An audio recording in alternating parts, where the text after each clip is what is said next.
Good morning. It is November 22nd, 2020. I am post-operative day 31, so we will call this exactly the 1 month mark from my anterior lumbar interbody fusion. Thanks for checking in. My last update was 15 days ago on post-operative day number 16.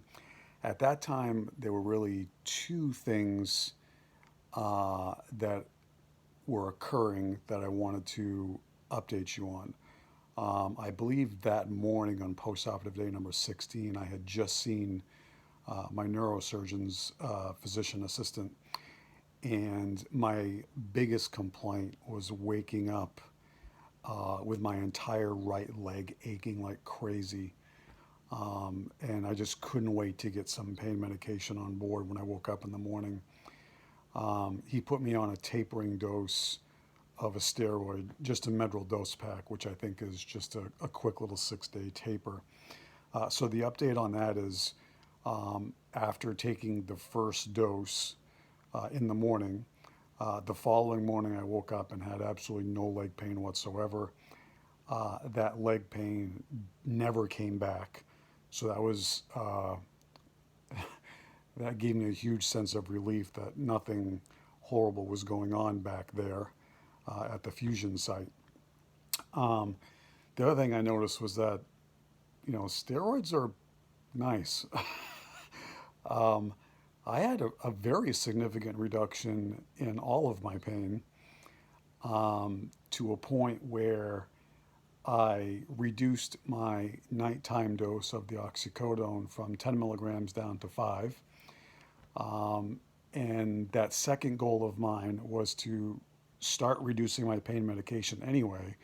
And the steroids were very helpful in that I also quickly eliminated my afternoon dose of the pain medicine, muscle relaxant, and the gabapentin. Literally, I think on the second or third day I was on the steroids. I felt so good. Pretty much every day I was on the steroids. That I had reduced my oxycodone and Valium dosing and the gabapentin dosing down by at least 50%. Sometimes I only took a dose before bed, and that lasted probably about 9 or 10 days. So the steroids were 6 days plus an additional 3 or 4 days after that. I had a significant reduction in my pain medication, which was fantastic. Because of that, I started walking a lot more. I mean, I felt great. The weather here in New Hampshire was still rather nice. We even had some days where it was in the mid 60s. Mostly it was in the mid to high 50s. So I felt so good. I started to increase my walking. I think I was going at one point 1 mile 3 times per day, in addition to doing my hourly walks, inside the house or in my driveway for about 10 to 12 minutes. So I was probably walking, I would guess 2 hours, 2 hours and 15 minutes per day total, which was the most I had been walking since my surgery. So that felt great. I really felt like I was progressing.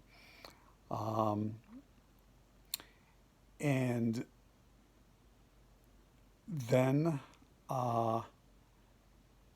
I had my first little slip up. My mantra, as I sort of announced in my last video, was kind of the 3 Ps: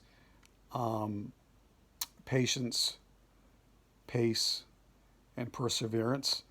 And I probably should have added one more P to that list, and that word would have been perfection. I am trying so hard to do everything perfectly. I don't want a slip. I don't want a trip. I don't want to fall. I'm very cautious when I'm on my walks. I don't do any hills or terrain. I always grab the handrails when I'm doing stairs. However, uh, 4 mornings ago or 5 mornings ago, I typically have my slip-on shoes either right in front of the mantle, so I can grab onto the mantle for balance, or they're beside my dresser upstairs in my bedroom, so I can at least balance myself while I'm slipping on my shoes. For whatever reason, because she hadn't done this before, my wife brought my shoes down and put them right next to my recliner, which I'm sitting in, which doesn't have anything my height to hold on to balance. Um, so just not thinking, I walked over and I raised one leg and I went to put it inside my shoe, and my entire body just fell off to the right. And I took out the little table right here, which was next to my recliner, and I kind of fell onto my armrest and then kind of fell into the recliner. My initial reaction was, oh my God, my abdominal muscles are killing me, because I kind of contracted my core as anyone would do if they're falling. Fortunately, I didn't hit the floor. I was wearing my back brace. More on that in a few minutes. But then about 2 to 3 minutes later, after I had my abdominal muscles kind of calm down, I realized that that surgical pain, that very specific pain right at my L5S1, had suddenly bumped up a few notches, from almost completely gone to about a 4 or 5 out of 10. So I was very nervous that I had essentially done something to hurt the fusion. So I immediately had to take some pain medication and the muscle relaxant, and I kind of rested most of the remainder of the day. So for the last 3 to 4 days, I had been back on the oxycodone, Valium, every 8 hours, and the gabapentin 300 milligrams only twice per day. And last night, I didn't need my dose of the medication, and I haven't taken anything this morning. So I tweaked a little something back there with my semi-near fall. But I think whatever it was is fine now. I don't really think I did any damage to it. My abdominal muscles feel great again. I'm back up to essentially walking about 12 to 15 minutes pretty much every hour while awake. It's extremely cold here in New Hampshire today. I think the high is going to be 38. So I don't think I'm going to go outside for any walks today. And I haven't really made any long walks since my near fall or fall. My nutrition has been spot on. I had mentioned in my last video that on Memorial Day, which was the day I really made the decision that I was going to have this surgery at some point, I was 252 pounds, which was my highest weight in, I would say, at least a decade. The morning of my surgery, October 21st, I was 236, so I had dropped 16 pounds. When I checked in on postoperative day 16, my last video, I was 220 pounds, so I had lost 16 pounds in the 16 days since my surgery. 2 mornings ago, I weighed myself and I was 217. So really my total weight loss since Memorial Day has been 35 pounds, but 19 of that has been in the last 31 days. Again, this is directly from absolutely no alcohol since the surgery, absolutely no sugar, no pasta, no bread, and no dairy, and just drinking tons of water, and with all the walking I've been doing. Because of that, the brace that I have, and I'm going to stand up for a minute because I want to show you guys.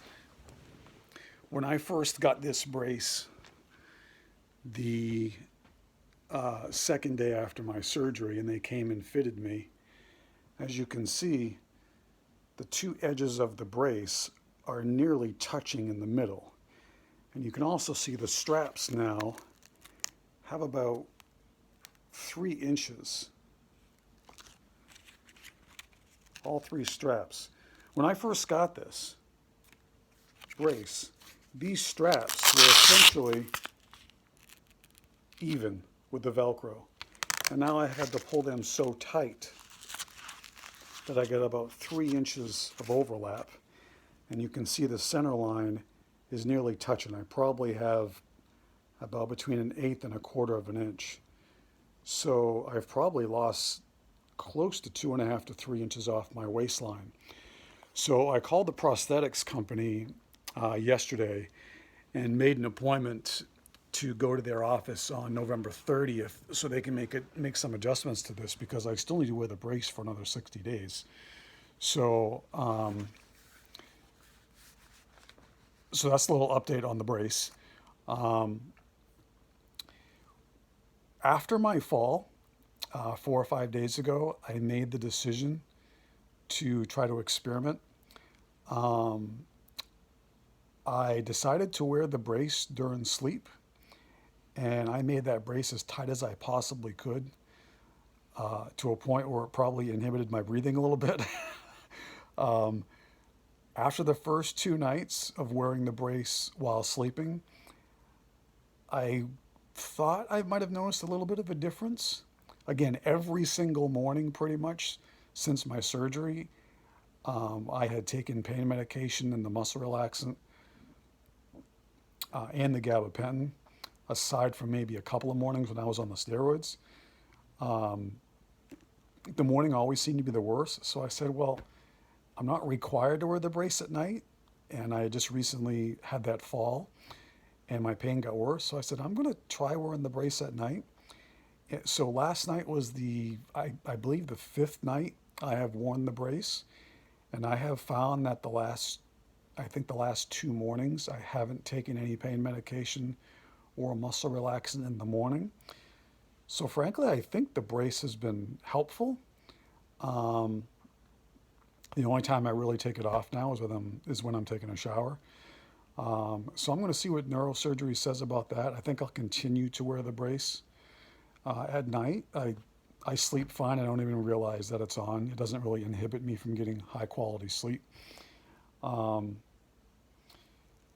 In regards to that, one of the most important things I think we can do in a recovery phase or a post-operative phase or a post-injury phase is get incredibly high quality sleep.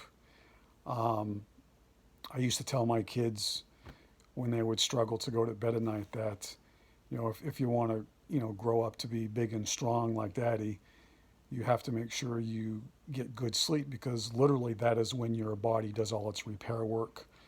That's when your mind resets itself. That's literally when you grow. So I've always put a premium on high quality sleep. It is why, even if I'm just the least bit uncomfortable, I take the pain medication and the muscle relaxant and the gabapentin before bed, because I want to make sure I'm getting extremely high quality sleep. And now I think wearing the brace at night has actually been helpful, so I'll probably continue to do that unless I'm told otherwise by neurosurgery when I see them on December 7th for my 6-week follow-up. A couple other things. I want to let you know that this is kind of boring. There's a lot of monotony. It's really sitting in my recliner, fully reclined with the back brace on, and then getting up every hour to walk for 10 or 12 minutes, and then getting back in my recliner. I'm only eating 2 or 3 meals per day, which I pretty much prepare myself. I'm still adhering to the BLTs, no bending, no lifting more than 5 pounds or twisting. I'm watching a lot of Netflix I'm watching a lot of Amazon Prime. I love watching documentaries. So I've been watching 1 or 2 documentaries per day. I also realized that as a physician assistant, I'm required to obtain 100 hours of CMEs or continuing medical education credits every 2 years. And I'm 1.5 years into my 2 year cycle, and I realize I haven't obtained any CMEs yet. So I created a plan to, while I am home over the next 8 weeks or so, to try to get 3 to 5 CME hours per week, which I can do on my computer. I actually had my wife set up a second table next to me. You saw my first table, the one that I knocked over when I fell. But I also have this second table that my wife set up with my computer next to my my old DVD where I keep all my medicine and my hand sanitizer and all my vitamins and my incentive spirometry and my little box of prunes, my my face mask and all that stuff. So recovery is boring. You gotta follow my mantra: the patience, pace, perseverance, and now perfection. My next appointments are going to be with the vascular surgeon on December 1st. I'm not really even sure why I have to go to that. It's just going to be a quick little incision check and whatnot, and then I'm sure he'll release me. The day after that, I have to go in for my 6-week post-op spine x-rays. These are just plain films just to see how the fusion is taking.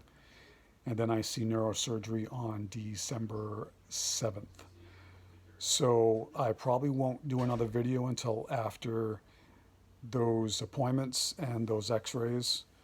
So my next video will probably be sometime after December 7th. Hope everyone has a great Thanksgiving. Be safe out there. Thanks for checking in. Please subscribe if you want to be alerted to future videos. Thanks for everybody for following along. Take care, and we'll see you in a couple of weeks. Thanks.